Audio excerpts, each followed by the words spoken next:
Hi friends, కొత్తగా YouTube channel start చేశాను. మన ఛానల్ నేమ్ శ్రీదేవి 360. మన ఛానల్లో main content food videos, travel videos, funny videos.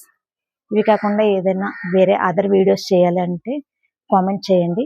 ఆ కామెంట్ చేస్తే ఆ వీడియోస్ తప్పకుండా మేము మీకు షేర్ చేస్తాము. ఇప్పుడు మెయిన్ కంటెంట్ ఒక విషయం చెప్పబోతున్నాను ఈరోజు. మన రాజమండ్రి గురుకులం స్కూల్లో ఫస్ట్ క్లాస్కి అడ్మిషన్స్ ఇస్తున్నారు. పేరెంట్స్ ప్రతి ఒక్కరికి ఈ నెక్స్ట్ వీడియోలో నేను ఈ ఇన్ఫర్మేషన్ ఇస్తాను. మీరు తప్పకుండా నెక్స్ట్ వీడియో చూడండి. ఈ అడ్మిషన్ గురించి నేను అప్లోడ్ చేస్తాను. మన ఛానల్ని సబ్స్క్రైబ్ చేయండి, షేర్ చేయండి, లైక్ చేయండి, కామెంట్ చేయండి.